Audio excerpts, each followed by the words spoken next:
नमस्कार. मॅक्स महाराष्ट्रमध्ये आपलं स्वागत आहे. मी आहे किरण सोनावणे. आज संपूर्ण महाराष्ट्र आणि महाराष्ट्राच्या बाहेर जिथे जिथे मराठी माणूस राहतो तिथे मराठी राजभाषा दिन मोठ्या उत्साहामध्ये साजरा होतो. मराठी भाषा ही एकूणच महाराष्ट्रात असणाऱ्या साधारणतः 12 कोटी लोकांची बोलीभाषा मानली जाते. नवीन नवीन संशोधनातून समोर आलंय की सुरुवातीला संस्कृत मधनं मराठी भाषा उद्भव पावली अशा प्रकारचा प्रचार केला जायचा किंवा तशा पद्धतीचं बोललं जायचं. पण नव्या संशोधनातून समोर आलंय की संस्कृतच्याही पूर्वी मराठी भाषा अस्तित्वात होती, प्राकृत मध्ये होती आणि त्यामुळे संस्कृत जरी बुडाली असली तरी मराठी भाषा मात्र टिकून आहे. आणि या मराठी भाषा टिकण्यामागचं त्याचं काम, त्याचं कार्य म्हणजे मराठी भाषेत असणारे विविध प्रकारचे प्रवाह, वेळोवेळी मराठी भाषिकातील असणाऱ्या जाणकार लोकांनी केलेले वेगवेगळे प्रयोग, वेगवेगळ्या शैली आणि वेगवेगळे प्रभाव येऊन मराठी भाषा अधिकाधिक समृद्ध होत गेली. आज आपण या मराठी भाषेतील वेगवेगळ्या साहित्य प्रभावांच्या संदर्भात विचार करणार आहोत आणि या संदर्भात बोलण्यासाठी आपल्यासोबत कोल्हापूरहून जोडले गेलेले आहेत डॉक्टर गिरीश मोरे सर आपल्यासोबत जोडले गेलेले आहेत. गिरीश मोरे सर, आपलं स्वागत आहे मॅक्स महाराष्ट्रमध्ये. गिरीश मोरे सर हे मराठी विभागाचे प्रमुख आहेत कोल्हापूरमध्ये असणाऱ्या कॉलेजमध्ये आणि त्यांचा या संदर्भातला दांडगा अनुभव आहे आणि त्यामुळे मराठी भाषा दिनाच्या निमित्तानं आपण त्यांच्याकडनं मराठी भाषेतील वेगवेगळ्या प्रकारचे साहित्य प्रवाह काय आहेत, त्याने कशा पद्धतीनं मराठी भाषा समृद्ध झाली, मराठी भाषेला कुठल्या प्रकारचं देणं मिळालं, हे आपण सरांकडून समजून घेणार आहोत. तर सर, तुम्हाला मी विनंती करतो की तुम्ही आपल्या विषयाच्या मांडणीला सुरुवात करावी. नमस्कार, मी डॉक्टर गिरीश मोरे आपल्या सर्वांबरोबर मॅक्स मराठी या चॅनलच्या माध्यमातून संवाद करतो आहे. सर्वप्रथम किरण सोनवणे यांचे मी आभार मानतो की ज्यांनी आज मराठी राजभाषा दिनानिमित्तानं अशा तऱ्हेचं ऑनलाईन काहीतरी संवाद प्रक्रिया सुरू केलेली आहे आणि तिची संधी मला दिलेली आहे. मी आपल्याशी मराठी राजभाषा दिनाच्या निमित्तानं बोलतो आहे. सर्वप्रथम मी सर्व मराठी भाषिकांना आणि मराठी भाषा शिकणाऱ्या, जाणून घेऊ इच्छिणाऱ्या सर्व जिज्ञासकांना खूप खूप शुभेच्छा देतो. मराठी भाषेचा गौरव आहे, मराठी भाषा राजदिन आहे, कुसुमाग्रज यांचा जन्मदिवस आहे, त्यानिमित्तानं आपण मराठी राजभाषा किंवा मराठी भाषा गौरव दिन साजरा करतो आहोत. पण असं असताना कुसुमाग्रज हे निमित्त आहेत हे अत्यंत प्रांजळपणे आणि विनम्रपणे मी सांगू इच्छितो. कारण मराठी भाषेला कुठल्या तरी एका व्यक्तीनं मोठं केलेलं आहे असं अवैज्ञानिक सत्य आहे. मराठी भाषेला एका व्यक्तीनं नव्हे, सबंध मराठी भाषिकांना किंबहुना मराठी लोकसमूहानं जिवंत ठेवलेलं आहे, वाढवलेलं आहे. त्यातही 1960 नंतर मराठी साहित्यात निर्माण झालेले जे विविध साहित्य प्रवाह आहेत, विविध साहित्य चळवळी आहेत, या साहित्य चळवळीनं मराठी भाषेची फार मोठी वाढ केलेली आहे. तिला वाढवलेलं आहे, तिला समृद्ध केलेलं आहे, तिला बलवान केलेलं आहे. आणि त्यामुळं आजच्या निमित्तानं मराठी भाषेतील या साहित्य प्रवाहानं कशा प्रकारचं योगदान मराठी भाषेच्या अभिवृद्धीसाठी दिलेलं आहे हे मला आपल्याशी सांगायचं आहे. या निमित्तानं मला आपल्याशी संवाद करायचा आहे. तेव्हा मॅक्स महाराष्ट्र या चॅनलचं जेवढे धन्यवाद व्यक्त करावेत तेवढे कमी आहेत. कारण अशा तऱ्हेनं मराठी भाषा आणि तिचा गौरव आणि तिचं संवर्धन, तिची अस्मिता ही लोकांपुढे येण्याची अत्यंत गरज होती, ती या निमित्तानं येत आहे. मी आपल्याशी संवाद करतो आहे या वेगवेगळ्या साहित्य प्रवाहानं मराठी भाषेला काय दिलं, किंवा या मराठी साहित्य प्रवाहानं मराठी भाषेला कसं बलवान केलं, किंवा कुठल्या प्रकारचं योगदान आहे या साहित्य प्रवाहाचं आणि साहित्य चळवळीचं, या विषयावर मी आपल्याशी बोलणार आहे. सगळ्यात महत्वाची गोष्ट आहे की मराठी ही महाराष्ट्राची अधिकृत राजभाषा आहे. महाराष्ट्रात जन्मलेल्या अनेकांची ती मातृभाषा आहे आणि मराठीची महाराष्ट्राची ती राजभाषा आहे. असं असलं तरी गोवा, गुजरात किंवा आंध्र प्रदेश असेल, मध्य प्रदेश असेल, तामिळनाडू असेल, कर्नाटक असेल, छत्तीसगड असेल, दमण दीव असेल, अशा कितीतरी अमराठी प्रांतामध्ये मराठी भाषा बोलली जाते. किंबहुना मॉरिशस सारख्या परदेशात सुद्धा मराठी भाषा बोलणं आणि मराठी शिकणं हा भाषिक व्यवहार, ज्ञान व्यवहार अव्याहतपणे सुरू आहे. याचा अर्थ मराठी भाषा ही साधी नाही, सर्वसामान्य पातळीवरची नाही, तर ती अभिजात पातळीवरची आहे. आणि हे अभिजात पण मराठी भाषेला निश्चित लावेल. त्याच्यासाठी आम्हाला मराठी भाषा बलवान कशी आहे, अभिवृद्ध कशी झालेली आहे, या साहित्य प्रवाहाने तिला किती मोठं केलेलं आहे, हे मला आपल्याशी सांगायचं आहे. कारण भारतामध्ये अधिकृत भाषांपैकी मराठी भाषेला एक फार मोठं स्थान आहे. मराठी भाषेच्या संवर्धनासाठी राज्य सरकारनं भाषा संचालनालयाची निर्मिती करून फार मोठी कामगिरी केलेली आहे. आणि म्हणून या साहित्य प्रवाहानं जे मराठीला दिलं ते समजून घेणं, तपासून घेणं, हे म्हणजे आपल्या मराठी भाषेचा गौरव, अभ्यास किंवा त्याचं स्मरण करणं असं आपल्याला म्हणता येईल. स्वातंत्र्यानंतर आणि 1960 नंतर जे जे साहित्य प्रवाह उदयास आले त्यांनी मराठी भाषेला दिलेलं योगदान अनन्यसाधारण स्वरूपाचं आहे. कारण व्यवहार भाषा आणि साहित्य भाषा ही परस्पर पूरक असते, एकमेकांच्या हातात हातात घालून ती वाटचाल करीत असते. संवाद करणं, बोलणं हे तर मानवाचं मूलभूत तत्व आहे. बोलल्याशिवाय आणि संवाद केल्याशिवाय माणूस हा जिवंत राहू शकत नाही. हे मूलभूत तत्व मराठी भाषेलाही लागू पडतं. मात्र बोललेलं लिहून काढणं, लिपी स्वरूपात बंद करणं, साहित्य स्वरूपात आणणं हे समाज वाढीसाठी अत्यंत आवश्यक असतं. लेखक, मग तो समाज लेखक असो की प्रत्यक्षातील लौकिक लेखन करणारा लेखक असो, ह्या सगळ्या गोष्टी तो करीत असतो. मौखिक साहित्यातून समाज लेखक हा संस्कृतीचे अनेक पदर उजागर करीत असतो. लोककला असतील, लोककथा असतील, लोकगीत असतील, लोकनाट्य असतील, म्हणी असतील, वाक्प्रचार असतील, शिव्या असतील, ह्या सगळ्या निर्माण होण्यामागे या लोकसमूहाचं फार मोठं योगदान असतं. मौखिक साहित्य परंपरेचं फार मोठं योगदान आहे. मराठी भाषा असो किंवा कोणतीही भाषा असो, तिला समृद्ध करण्यामध्ये लोकसाहित्य, लोकसाहित्यिक यांचं योगदान फार मोठं आहे. आणि म्हणून त्याला आपण समाज लेखक असं म्हणू. आणि समाज लेखक म्हणजे समाज जिवंत असण्याची पहिली खूण असते, लोकसाहित्याची ती खूण असते. जर समाज लेखक जर जिवंत नसेल तर समाजही जिवंत नसतो. कालांतराने तो समाज हा मरत असतो, मृतप्राय होत असतो. पृथ्वीच्या पाठीवर असे अनेक लोकसमुदाय आहेत, वेगवेगळ्या टोळ्या आहेत, ज्या प्राणी अवस्थेत आज सुद्धा जगतायत, ज्यांच्याकडं अभिव्यक्तीचा व्यवहार फार क्षीण असतो. माणसं जगतात प्राण्यासारखं, मात्र अभिव्यक्तीच्या पातळीवरती फार क्षीण असतात, कमकुवत असतात. अशा अनेक वन्य जमाती आज सुद्धा आपल्या भारतात आहेत.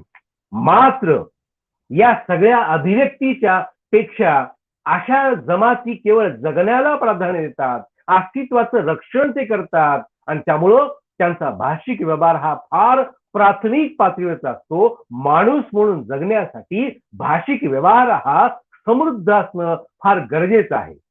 याची तुलना आपण गावगाड्याबरोबर केली तर गावगाड्याचा लोकसमूह हा मात्र अभिव्यक्तीच्या व्यवहारात प्रत्यक्ष प्रचंड मोठ्या प्रमाणात भाग घेत असतो.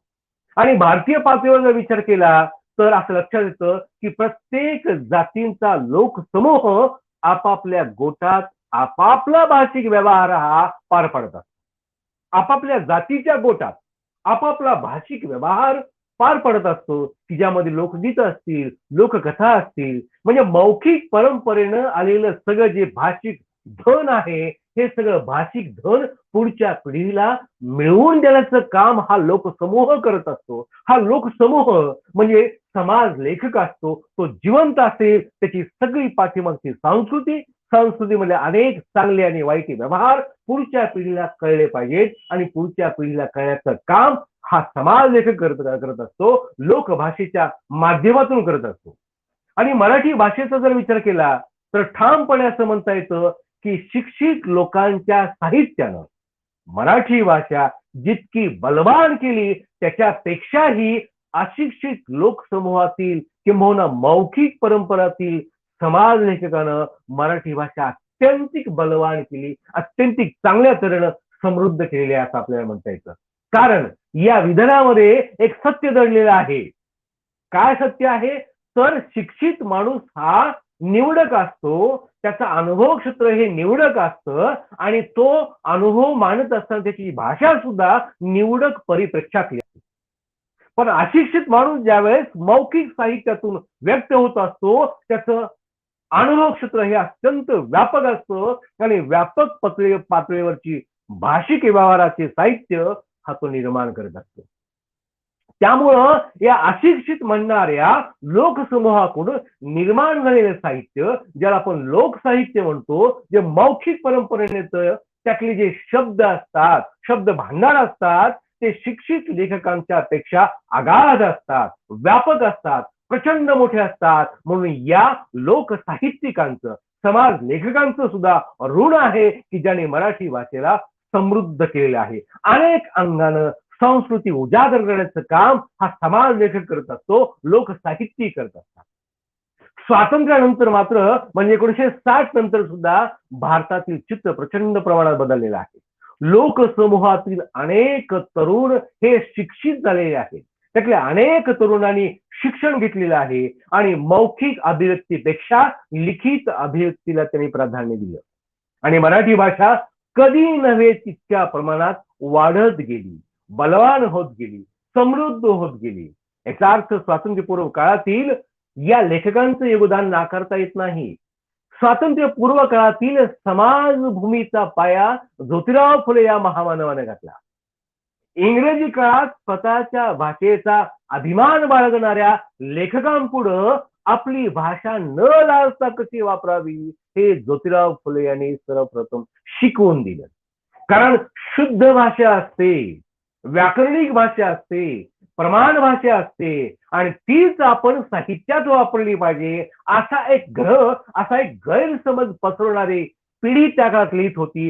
त्यांच्या पुढं ज्योतिराव फुले यांनी एक बंड उभा केलं आणि माझी भाषा, माझी मातृभाषा, माझ्या परिसरातील माझी भाषा ही सर्वप्रथम मराठीत आणण्याचं बंड, विद्रोह ज्योतिराव फुले यांनी केला. व्याकरणिक संकेत झुगारून दिले आणि शिक्षित लोकांनी मांडलेले जे अनेक शब्द आहेत त्याला पर्यायी शब्द, वेगळे शब्द मराठीत देण्याचं काम जर आरंभी कोणी केलं असेल तर ज्योतिराव फुले यांनी केलेलं आहे. लोकभाषा कशी वाढली पाहिजे हा अत्यंत मुद्दाहून जाणीवपूर्वक प्रयत्न करणारे ज्योतिराव फुले यांचं योगदान सुद्धा आपल्याला लक्षात घ्यावं लागतं. म्हणजे मुक्ता साळवे ही जी स्त्री आहे त्यांच्या शाळेत शिकणारी लहान मुलगी, मुक्ता साळवे किंबहुना ताराबाई शिंदे यांच्यासारख्या महान लेखिका जन्मास आल्या, त्यांनी लेखन केलं, त्यांनी त्यांची भाषा साहित्यात मांडली. हे योगदान कुणाचं आहे? ज्योतिराव फुले यांचं आहे. मुक्ता साळवे महार मांगाचं दुःख व्यक्त करते. तिला महार मांगाचं दुःख कळलं होतं, तिनं ते मांडलं. समजा तिनं ते मांडलं नसतं तर मराठी साहित्याला आरंभीच्या काळामध्ये महार मांगाचं दुःख कळलं नसतं. ताराबाई शिंदे आणि स्त्री पुरुष तुलना हा ग्रंथ, हे पुस्तक लिहिलं नसतं तर समाज व्यवहारात पुरुष हा किती ढोंगी असतो, पुराणाचं ढोंग किती विचित्र आहे, जे स्त्रियांचं शोषण करतं, हे मराठी साहित्याला कळलं नसतं. त्यामुळं पुरुषांची ढोंगी, स्वार्थी प्रवृत्ती ही मराठी साहित्याला दाखवून देण्याचं काम ताराबाई शिंदे यांनी केलेलं आहे. पेशवाईचं सामाजिक क्रौर्य किती विचित्र असतं हे आम्हाला कळलं नसतं जर ताराबाई शिंदे यांनी लिहिलं नसतं, किंवा मुक्ता साळवे यांनी तो निबंध लिहिला नसता. बरोबर आहे. आणि या अनुषंगानं एखादी गोष्ट, एखादं वास्तव कळणं आणि ते अभिव्यक्त करणं आणि त्यातून भाषिक व्यवहार हा समृद्ध होत असतो, भाषा वाढ होत असते. इंग्रजी काळात किंबहुना स्वातंत्र्यपूर्व काळामध्ये मराठी भाषा वाढीचा आरंभ झाला आणि स्वातंत्र्योत्तर काळात तो अत्यंत गतिमान झाला. तो साहित्य प्रवाहाने केलाय, त्याकडे मी येणारच आहे. शूद्रांची भाषा, त्यांचे शब्द, त्यांचे दुःख ज्योतिराव फुले यांनी गुलामगिरीमधून मांडलेले आहेत, शेतकऱ्याच्या आसूडमधून मांडलेले आहेत. पुढे गोपाळबाबा वलंकर, किसन पागुजी बनसोडे किंवा शिवराम जानबा कांबळे यांनी सुद्धा हे काम केलेलं आहे. हे भाषिक काम आहे, लक्षात घ्या. आपल्याला वाटतं आशयाच्या अंगानं, सामाजिक आशयाच्या अंगाने त्यांनी लेखन केलेलं आहे, हे मान्यच करूयात. पण भाषिक अंगाने किती मोठेपण त्यांचं आहे, भाषिक अंगाने किती त्यांचं योगदान आहे, याकडे सुद्धा आजच्या निमित्तानं लक्ष दिलं पाहिजे. विटाळ विध्वंसन म्हणजे विटाळ विध्वंसन हा शब्दच मुळी दिला तो गोपाळराव वलंकर यांनी. विटाळ विध्वंसन जे पूर्वी नव्हता. किंबहुना अनार्य दोष परिहार मंडळी ही त्यांनी दिलेली आहे. किसन फागुजी बनसोडे यांनी निराश्रित हा शब्द वापरलेला आहे. म्हणजे आपल्याच भारतात, आपल्याच मायभूमीमध्ये, आपल्याच गावामध्ये आश्रय नाही असा कोणता समाज आहे, तर तो निराश्रित समाज आहे, असं किसन फागुजी बनसोडे म्हणतात. त्यांनीच सोमवंशीय मित्र नावाचा शब्द वापरलेला आहे. आणि हेच कार्य शिवराम जानबा कांबळे यांनी सोमवंशीय मित्र हा शब्द वापरून पुढे चालू ठेवलेला होता. डॉक्टर बाबासाहेब आंबेडकरांची आठवण या प्रसंगी होण्याची गरज आहे. मराठी भाषेच्या अनुषंगानं बाबासाहेब आंबेडकरांनी जे योगदान दिलेलं आहे ते मराठी भाषेला किती बळकटी आणणार आहे याच्याकडे सुद्धा आपण लक्ष वेधलं पाहिजे. म्हणजे भाषा वाढीचा धागा बाबासाहेब आंबेडकरांनी बरोबर पुढे नेऊन तिला बळकट केलेला आहे. 31 जानेवारी 1920 रोजी मूक नायक हे पत्र बाबासाहेब आंबेडकरांनी सुरू केलं आणि हा आरंभ केला मराठी भाषेच्या अभिवृद्धीचा.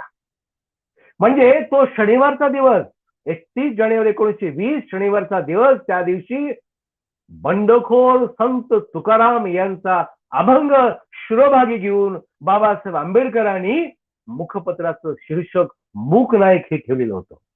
हे किती आगळं वेगळं शीर्षक आहे. हा मूक नायक हा शब्द याच्या पूर्वी नव्हताच. मूक शब्द असेल, नायक शब्द असेल, पण मूक आणि नायक या शब्दांचा मिळून मूक नायक हा प्रचंड मोठा आशय व्यक्त करणारा, दुःख व्यक्त करणारा, दिलगिरी व्यक्त करणारा शब्द बाबासाहेब आंबेडकर मराठी साहित्याला देतात.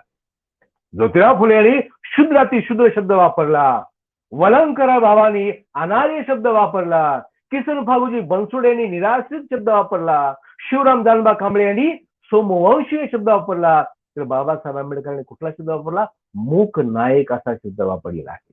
पुढे त्यांनी बहिष्कृत भारत हा शब्द सुद्धा वापरला. पुढे त्यांनी प्रबुद्ध भारत हा सुद्धा शब्द वापरलेला आहे. बघा, म्हणजे मूक नायक, बहिष्कृत भारत, प्रबुद्ध भारत असे 3 शब्द वापरून बाबासाहेब आंबेडकरांना किती अर्थपूर्ण शब्द मराठी भाषेला दिलेले आहेत.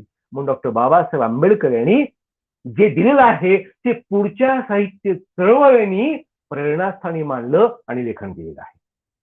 त्यामुळं आंबेडकरी साहित्य असो किंवा सामाजिक चळवळीचे कुठलं पुढचं साहित्य असो, त्याने भाषा वाढीसाठीचं जे योगदान दिलेलं आहे ते मुद्दाहून लक्षात घेण्याचा आजचा दिवस आहे.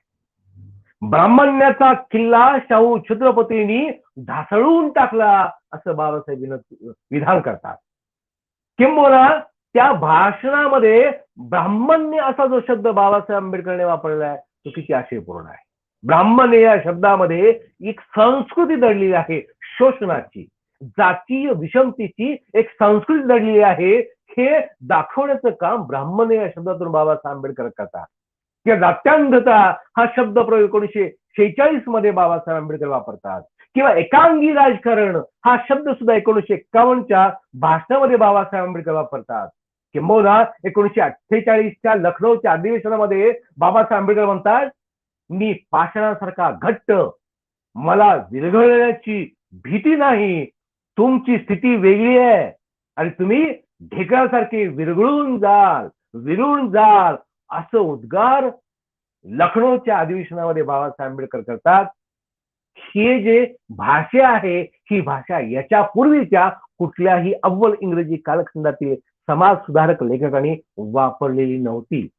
आणि बरोबर 68 काळामध्ये 1960 नंतर डॉक्टर बाबासाहेब आंबेडकरांची प्रेरणा घेऊन जे साहित्य प्रवाह निर्माण झाले, आरंभी त्याला दलित साहित्य म्हटलं जात होतं, त्यानंतर पुढे आंबेडकरी साहित्य म्हटलेलं आहे, पुढं फुले आंबेडकरी प्रेरणेचं साहित्य म्हटलेलं आहे. शीर्षक कोणतंही असो, पण हा साहित्य प्रवाह किंवा त्यांच्या समकालीन आजचे मागचे साहित्य प्रवाह हे अत्यंत आगळेवेगळे होते. प्रस्तावित मराठी साहित्य आणि प्रस्तावित मराठी प्रमाण भाषा जी कुठं कमी पडत होती, तिला वाढवण्याचं काम या साहित्य प्रवाहाने केलेलं आहे. त्यांनी जी भाषा पूर्वी वापरलेली नव्हती, ती भाषा या साहित्य प्रवाहाने मराठी साहित्यात वापरलेली आहे. मराठी साहित्यातील नामवंत मराठी शब्दकोशामध्ये सुद्धा जे शब्द आढळत नाहीत, ते सगळे शब्द दलित साहित्य कलाकृतीमध्ये, ग्रामीण साहित्य कलाकृतीमध्ये, मुस्लिम, आदिवासी, भटक्या, विमुक्त, स्त्रीवादी साहित्य कलाकृतीमध्ये आलेले आहे. मग कथा असेल, कादंबरी, कविता, नाटक, आत्मकथन असे अनेक साहित्य प्रकार आहेत की ज्या साहित्य प्रकारातून मराठी भाषेचं शब्द वैभव आज आम्हाला वाचायला मिळतं. दलित आंबेडकरी साहित्य प्रवाहाप्रमाणे पुढे अनेक साहित्य प्रवाह उदयास आले की ज्यामध्ये स्त्रीवादी साहित्य सुद्धा आहे, ग्रामीण साहित्य आहे, आदिवासी साहित्य आहे, भटकी विमुक्तांचं साहित्य आहे, मुस्लिम साहित्य प्रवाह आहे, ख्रिश्चन साहित्य प्रवाह आहे. हे सगळे साहित्य प्रवाह काय सांगतात? तर माझ्या अवतीभोवतीचा परिसर, माझा भवताल मला मांडायचा आहे, माझ्या भाषेत मांडायचा आहे, त्या भाषेतून मला माझं दुखणं मांडायचं आहे, मला माझा विद्रोह मांडायचा आहे, माझी खंत मांडायची आहे, माझा संघर्ष मांडायचा आहे. हे मांडत असताना ते प्रस्थापितांची प्रमाण भाषा वापरत नव्हते, ते प्रस्थापित प्रमाण भाषेतले शब्द वापरत नव्हते, तर स्वतःचे अनुभवलेले जगलेले शब्द ते वापरत होते. आणि त्यामुळे मराठी भाषा ही समृद्ध होत होती. या साहित्य प्रवाहातील सगळी लेखक मंडळी ही तरुण होती. पहिल्या पिढीतील शिक्षण घेतलेली पहिली शिक्षित पिढी होती, ज्यांनी मराठी साहित्याला नवीन जग दाखवलं, नवा समाज दाखवला, शोषणाच्या नव्या नव्या परंपरा उघड केल्या, दुःखितांचं जग दाखवलं.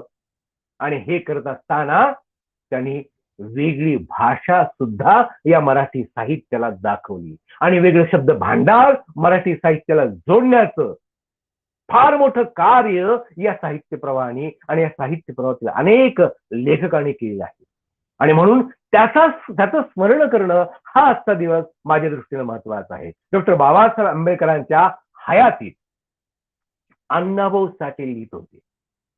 साहित्य सम्राट अण्णाभाऊ साठे यांनी त्यांच्या साहित्यातून मांडलेलं जग हे प्रस्थापित मराठी साहित्यामध्ये नव्हतं. त्यांच्या साहित्यातली भाषा ही प्रस्थापित मराठी साहित्यातली भाषा नव्हती. भाषा व्यवहारात ते शब्द नव्हते. अण्णाभाऊ साठे म्हणतात, हे जग, ही पृथ्वी शेषाच्या मस्तकावर चढलेली नसून दलितांच्या तळहातावर चढलेली आहे. हे एक विधान एका भाषणातलं असलं तरी सुद्धा शेषनागाची पुराण कथा वास्तव रूपात मांडण्याचं, वास्तव रूपात मांडून नवीन भाषिक भान मराठीला देण्याचं कार्य अण्णाभाऊ साठे यांनी केलेलं आहे. फकीरा कादंबरीची अर्पण पत्रिका वाचली, किती विशेष आणि उल्लेखनीय स्वरूपातली आहे. डॉक्टर बाबासाहेब आंबेडकरांच्या झुंजार लेखणीला असं अण्णाभाऊ साठे ज्यावेळेस म्हणतात, त्यातला झुंजार लेखणी हा जो शब्द बघा, सर्वप्रथम मराठी भाषेमध्ये लेखणी झुंजार असते का? अण्णाभाऊंना वाटतं की निश्चित बाबासाहेब आंबेडकरांची लेखणी ही झुंजार होती, संघर्ष करणारी होती, लढणारी होती. ती केवळ कुणाचं साधं मनोरंजन करणारी नव्हती हे सुचवायचंय. तिला समग्र परिवर्तनाची आस होती. इतकी ती लेखणी झुंजार होती. बाबासाहेबांच्या लढाऊ नेतृत्वाप्रमाणे त्यांची लेखणी होती. हा झुंजार लेखणी हा जो शब्द आहे तो मराठीला अण्णाभाऊ साठे यांनी दिलेला आहे. बाबुराव बागुलांकडे आपण ज्यावेळेस बोलतो तर बाबुराव बागुलांच्या कथेतील भाषा एकाच वेळी सौंदर्य आणि एकाच वेळी आग यातून येते आहे.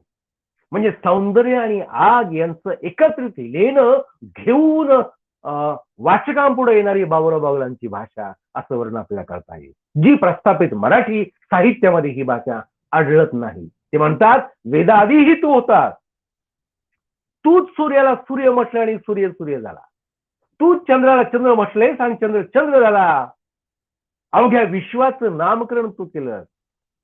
ही जी कविता आहे, इथल्या ओळी आहेत, इथले शब्द कळा आहेत, मराठी समाज व्यवस्था अशी उलथवून टाकणारी भाषा आणि शब्दकळा आहे. कारण माणसाचं कर्तृत्व किती अगाध आहे हे याच्यापूर्वी कधी सांगितलंच नाही कोणी.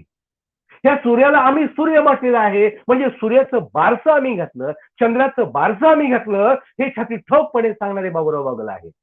हे शब्द कल्पित जगातले नाहीत, कल्पनेतले नाहीत, अलौकिक विश्वातले पण नाहीत, खोटे पण नाहीत, हे जगण्यातले आहेत. ही शब्द प्रतिमा लौकिक स्वरूपातली आहे, जी बाबुराव बागुलांनी आम्हाला दिलेली आहे, मराठी साहित्याला दिलेली आहे. जेव्हा मी जात चोरली होती, चोरी कशाची असते?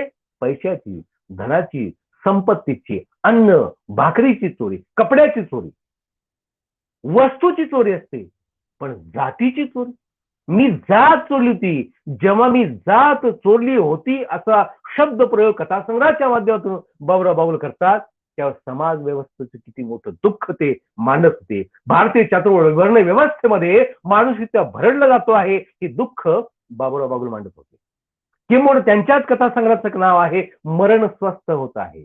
काय स्वस्थ होत आहे? मरण स्वस्थ होत आहे. मरण स्वस्थ होत आहे ही शब्द प्रतिमा किंवा शब्द संयोजन बाबुराव बागुल ज्यावेळेस मराठी साहित्याला देतात, त्यावेळेस इथली समाज व्यवस्था माणसाला मरणाकडे कशी घेऊन जाते हे त्यांना सुचवायचं आहे. विज्ञान आणि क्रांती हे दोन शब्द आहेत, पण विज्ञान या शब्दाला क्रांती हा पूर्व प्रत्यय शब्द लावून बाबुराव बागुल यांनी क्रांती विज्ञान हा शब्द कॉइन केला, निर्माण केला. आणि क्रांती विज्ञान हा शब्द मराठी साहित्याला सर्वप्रथम बाबुराव बागुल सारख्या महान लेखकाने दिलेला आहे. याचंही स्मरण आजच्या निमित्तानं करण्याची गरज आहे. नामदेव ढसाळ हे महाराष्ट्राला, भारताच्या बाहेरही पोहोचलेले आहेत कवी म्हणून, एक पॅन्थर म्हणून पोहोचलेले आहेत. नामदेव ढसाळ हा पॅन्थर कवी उदयास आला नसता तर काय झालं असतं, मराठी भाषा कशापासून मुकली असती, याच्याकडे आपण जाऊयात. नामदेव ढसाळ हा पॅन्थर कवी गोलपीठाच्या माध्यमातून, गांडू बगीच्या माध्यमातून जो शब्द लोकांपुढे मांडतात ते किती जहाल होते, आग ओकणारे होते, किती अशिष्ट मानले गेले, किती अश्लील मानले गेले, याचा वाचकाने आज विचार करण्याची गरज आहे. रणकी पुनव हा शब्द वाचायला आणि ऐकायला नको वाटतो. रणकी पुनव किंवा 15 ऑगस्ट एक महाकाय भगोष्ट, स्वातंत्र्य कुठल्या गाढवीचं नाव आहे, असं ज्यावेळेस नामदेव ढसाळ म्हणतात, त्यावेळेस ही जहाल भाषा मराठीला कधीच परिचित नव्हती, नामदेव ढसाळने दिली आहे. म्हणजे गांडू बगीचा हा शब्द मराठीला मिळाला नामदेव ढसाळ यांच्यामुळं. जो परिसर अजून अस्तित्वात आहे तरी सुद्धा, गोलपीठा परिसर असून सुद्धा साहित्यात तो आला नव्हता. हाडकी हाडवळा म्हणजे काय हे आजच्या पिढीला माहित नाही.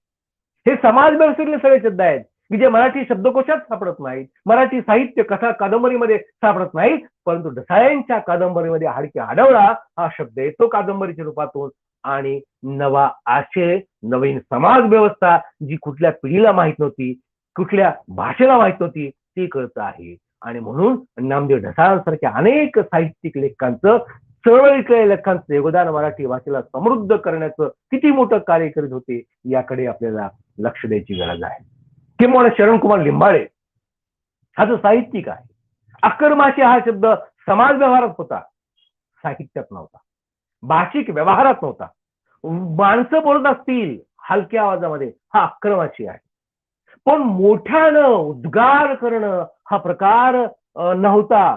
मराठी साहित्यात शरणकुमार लिंबाळे अक्करमाशी हा शब्द वापरतात, आत्मकथनातून तो मांडतात आणि मध्यमवर्गीय पांढरपेशी वाचकांची धांदल उडते. याच्यापूर्वी ढसाळांच्या शब्दाविषयी आपल्याला पुनरुजळणी करता येते की ढसाळांचा गोलपीठा हा कविता संग्रह ज्यावेळेस आला आणि प्रस्तावनेसाठी विजय तेंडुलकरांकडे गेला, त्यावेळेस त्यातले अनेक शब्द आणि शब्दकळा, त्यातले अर्थछटा विजय तेंडुलकरांसारख्या फार मोठ्या लेखकाला माहीत नव्हता आणि कळत नव्हता. अत्यंत विद्यार्थी म्हणून विजय तेंडुलकर ढसाळांच्या पुढे बसतात आणि गोलपीठाची भाषा समजून घेतात. हे भाषिक वैभव, भाषिक समृद्धता ढसाळांसारख्या एका कवीनं दिलेलं आहे, हेही लक्षात ठेवण्याची गरज आहे. त्यामुळे मी शरणकुमार लिंबाळे यांचा आक्रमाशी शब्द ज्यावेळेस मराठी साहित्यात आत्मकथनात आला त्यावेळेसचे वाचक यांनी किती नाक मुरडले असतील, त्यांना वाचताना किती अवघड गेलं असेल याची आपल्याला कल्पना करता येत नाही, हेही लक्षात घेतलं पाहिजे. आणि म्हणून शरणकुमार लिंबाळे यांनी वापरलेला आक्रमाशी हा शब्द विशिष्ट समूहातील व्यवहारात असला तरी सुद्धा साहित्य व्यवहारच नव्हता आणि तो त्यांनी आपल्या साहित्यामध्ये मांडलेला आहे. प्रस्तावित मराठी लेखकांची लेखणी आणि वाचक हे डळबळीत झाले अशा अनेक शब्दांमुळं. त्यांना हे अश्लील वाटत गेलं, त्यांना हे अशिष्ट वाटत गेलं, त्यांना ओंगळवाणं वाटत गेलं. पण त्यांनी जराही विचार केला अरे हे आपल्या समाज बांधवांचा भाषिक व्यवहार आहे, आपल्या समाज बांधवांचं हा सामाजिक परिसर आहे, भवताल आहे, जे आपले आहे. याकडे कधीही लक्ष या प्रस्तावित मराठी साहित्यिकांनी दिलेलं नाही. परंतु ज्यावेळेस शरणकुमार लिंबाळ्यांसारखे आक्रमाशी सुद्धा लिहिणारे शब्द ज्यावेळेस दिले त्यावेळेस मात्र त्यांना वाचावे लागले, समजून घ्यावे लागले. आणि म्हणून साहित्यिक चळवळीतून आलेले अनेक लेखक आहेत ज्यांनी हे जगलेलं आहे, भोगलेलं आहे. ते काल्पनिक नव्हतं, ते साहित्यात आलेलं आहे. शब्दकोश कारांना सुद्धा दखल घ्यावी लागली या शब्दांची भर घालण्याची नंतरच्या काळामध्ये अशा ह्या साहित्य चळवळीने मराठी भाषेला वाढवलेला आहे. नारायण सुर्वे सारखा कवी ज्यावेळेस लिहितो, त्यांच्या जाहीरनामा ज्यावेळेस आपण कविता वाचतो, त्यातल्या कविता वाचतो त्यावेळेस लक्षात येतं, नारायण सुर्वे म्हणतात भाकरीचा चंद्र शोधण्यात जिंदगी बर्बाद झाली. ही कल्पना किती अलौकिक स्वरूपाची आहे, अनोखी स्वरूपाची आहे. भाकरीला ज्यावेळेस आपण चंद्र नावाची प्रतिमा किंवा उपमा देतो त्यावेळेस चंद्रासारखी भाकरी ही अप्राप्य होते. अप्राप्त जशी चंद्र असतो, चंद्र हा कधी आपल्याला दिसत नाही, दिसतो पण सापडत नाही, मुठीत पकडता येत नाही, तशी भाकरी अनेक माणसांसाठी असते, चंद्रासारखी जी असते, बघता येते परंतु आपल्या मुखात जात नाही. हे उपासची पोटी कवीच हे म्हणणं मराठी साहित्यात भाषिक अंगानं पुन्हा पाहण्याची गरज आहे. दया पवारांची कविता सगळ्यांना माहीत आहे, त्यांचं बलुत हे आत्मकथन सगळ्यांना माहीत आहे. प्रै सोनकांबळे यांचं आठवणीचे पक्षी हे सगळ्यांना माहीत आहे.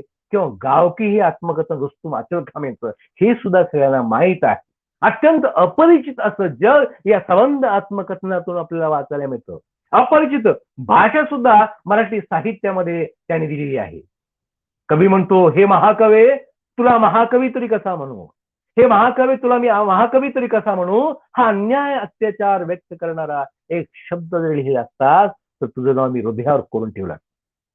म्हणजे महाकवीला प्रत्यक्ष भांडणारा कवी, महाकवीची चूक उघड करणारी कवी, कालिदासाला म्हणा, वाल्मिकीला म्हणा, अशा अनेक महाकवींना डोक्यावर घेऊन नाचणारी आपली भाषिक व्यवहाराची सृष्टी, भाषिक व्यवहारातले माणसं प्रस्थापित हेच चळवळीतले साहित्यिक मात्र या महाकवीला धारेवर धरतात. भाषिक अंगानं कठोरपणे ते विचारतात, अरे तू काय लिहिलंस आमच्याविषयी, तुला महाकवी असं पदवी आणि का देऊन. असं ज्यावेळेस हे साहित्यिक विचारतात, भांडतात, त्यावेळेस मराठी साहित्य कसं हादरून जातं. मराठी भाषा जी प्रमाण भाषा म्हणून गोंधळली येते ती कशी हादरते आणि हादरलेली ही भूमी मराठी भाषा यातून कशी नवांकुर फुटते, वाढते, बहारते, याच्याकडे आजच्या दिवशी लक्ष देण्याची अत्यंत गरज आहे. अनेक दलित आत्मकथनांनी सागुती हा शब्द वापरलेला आहे आणि सागुती हा शब्द आजच्या पिढीला सुद्धा माहित नाही. ज्यांनी दलित आत्मकथन आजच्या पिढीनं वाचलेले आहेत त्यांनी सागुती या शब्दावर आल्यानंतर ते थांबले असणार की सागुती म्हणजे काय. आणि सागुती हा शब्द शिकण्याची गरज आहे. परंतु आपल्याकडं या भारतीय समाज व्यवस्थेमध्ये अशा अनेक लोकसमूह आहेत की जो सागुतीचा आहार घेतात, सागुती खातात. ज्याला आजच्या भाषेमध्ये मांसाहार असं म्हणतो, नॉनव्हेज असं म्हणतो आपण. परंतु सागोत्या हा शब्द टीव्हीवरच्या वाहिन्यामधून सुद्धा तुम्हाला आता पुढे प्रचलित होताना दिसतो आहे. एक अन्न पदार्थ, एक अन्न पदार्थ म्हणून सागोती अशा तऱ्हेने ज्यावेळेस टीव्ही मालिकांवर पाहायला मिळतो, त्यावेळेस यांचं योगदान लक्षात येतं की सागोती हा शब्द जर दलित आत्मकथनातून आला नसता तर सागोती सारखा शब्द हा मराठी दूरदर्शनवरच्या वाहिन्यांमधून सुद्धा आम्हाला ऐकायला मिळाला नसता किंवा पुढच्या पिढीला कळाला नसता. बरोबर आहे. जे योगदान दलित साहित्यिकांचं आहे, आंबेडकरी साहित्यांचं आहे, तेच योगदान इतर साहित्यिकांचं सुद्धा आहे. त्यांच्याविषयी सुद्धा ऋण व्यक्त करणं अत्यंत गरजेचं आहे. म्हणजे ग्रामीण साहित्यिक ज्यांनी गावगडा मांडला, या ग्रामीण साहित्यिकांनी शेत मांडलं, शिवार मांडलं, माती मांडली आणि शेतकऱ्याचं दुखणं मांडलं, जे ज्योतिराव फुले यांनी सुरू केलं होतं. मर्यादा काय पडल्या, ज्योतिराव फुले यांनी ज्या तऱ्हेनं भाषा वापरली त्या तऱ्हेनं ग्रामीण साहित्यात कदाचित आली नसेल, पण ग्रामीण साहित्यिकांनी आपापल्या परिसरातील शेतकऱ्यांची भाषा, गावगड्यातली भाषा मराठी साहित्यातून मांडलेली आहे की जी शब्दकोशामध्ये आढळत नव्हती, प्रस्थापित मराठी साहित्यामध्ये पूर्वी नव्हती. वामन ओहाळ यांनी बेनवाड नावाचा एक कथासंग्रह लिहिला. बेनवाड या नावाचा चित्रपट आज मराठीमध्ये निघालेला आहे.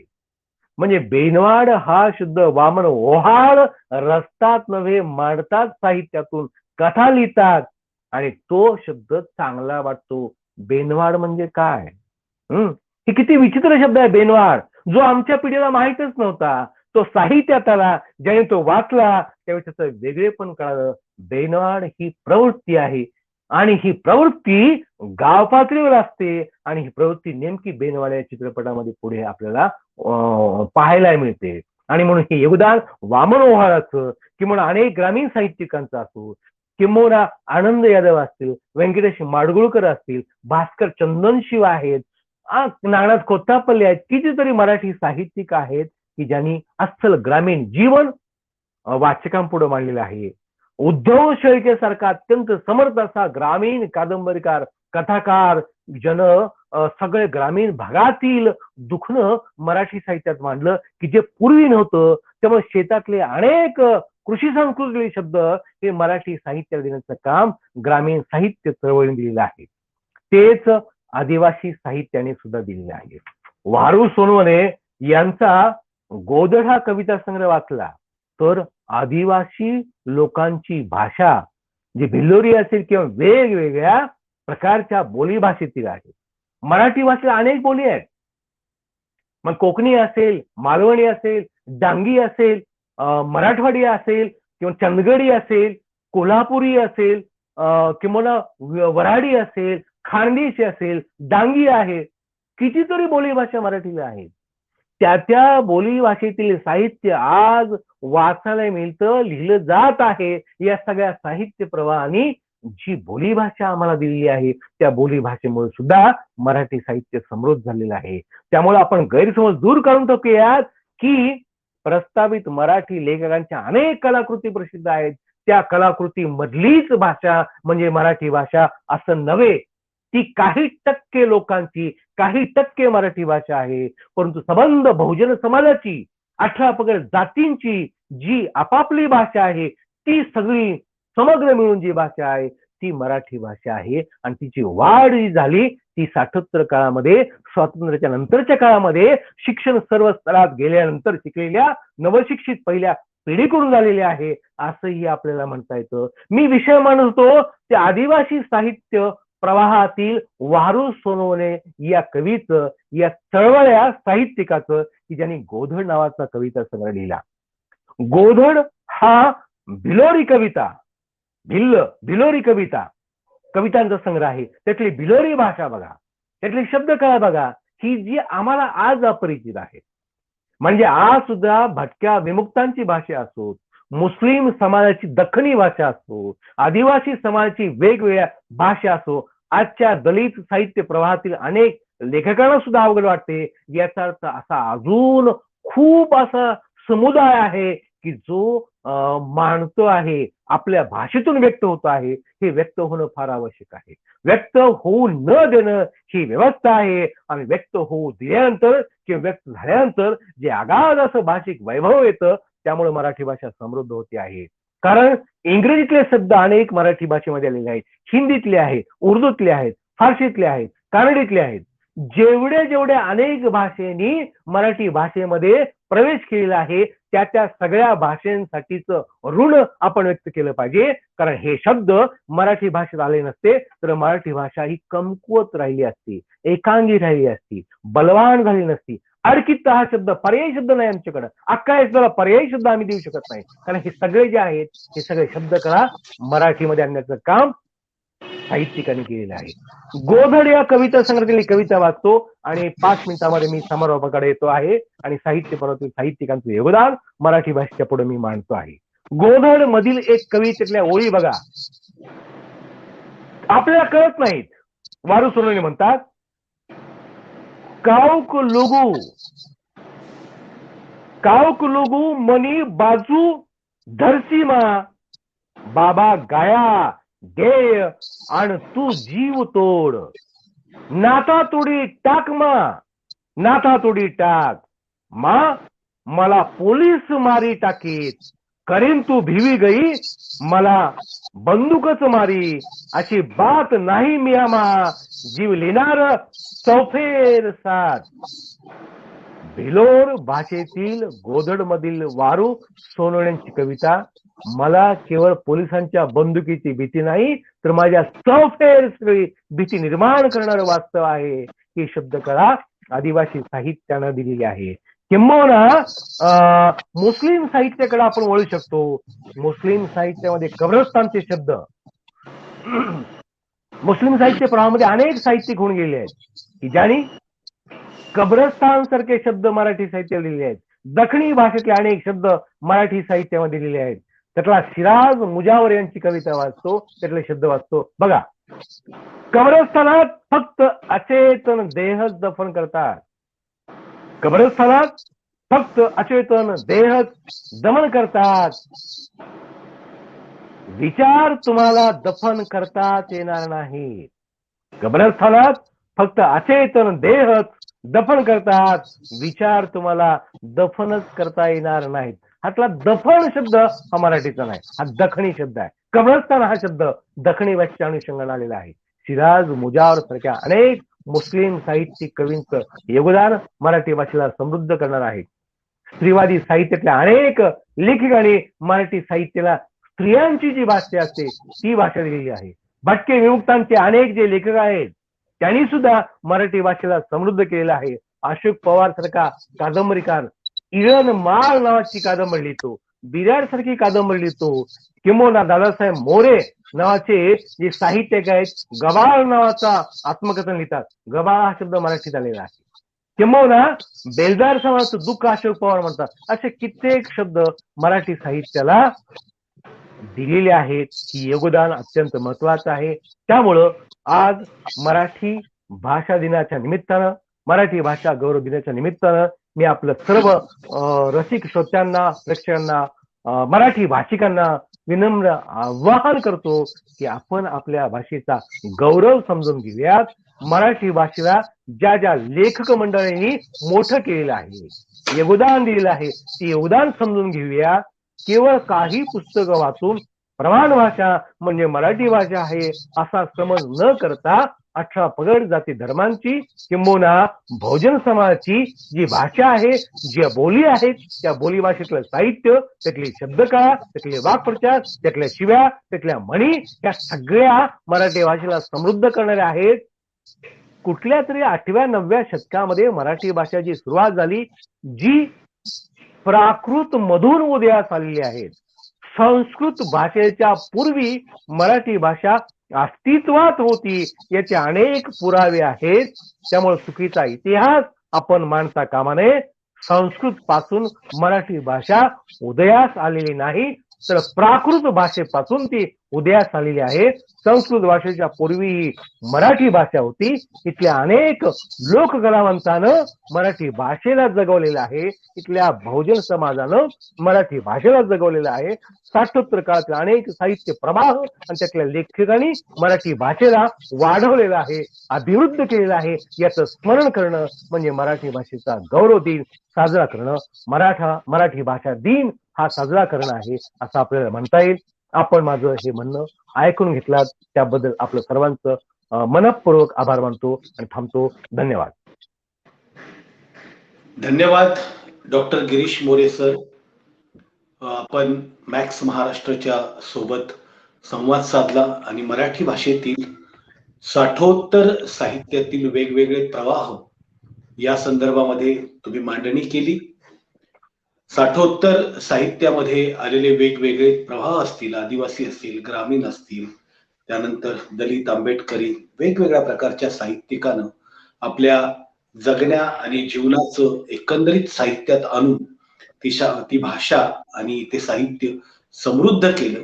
किंबहुना पुरातन काळामध्ये पूर्वीच्या साहित्यामध्ये कॉपी कॅट कुठल्या तरी इंग्रजी साहित्याचं भाषांतर करायचं, इंग्रजी नाटकाचं भाषांतर करायचं, किंबहुना काहीतरी ही कुठल्या तरी पुराणातली कथा घेऊन त्याच्यावरती साहित्य लिहायचं, असा जो प्रवाह होता तो इथल्या बहुजन साहित्यिकांनी मोडून तोडून काढला आणि एक मूलाधार असणारं असं साहित्य या जमिनीतलं, या मातीतलं, ज्याला सुगंध आहे आणि ज्याचं सौष्ठव्य जे आहे ते या मातीत तयार झालेलं आहे, अशा प्रकारचं मराठीचं साहित्य या ठिकाणी निर्माण केलं.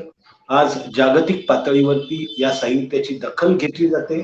किंबहुना अण्णाभाऊ साठेंचं साहित्य असेल, जवळपास 23 ते 27 भाषांमध्ये भाषांतरित झालेलं आहे.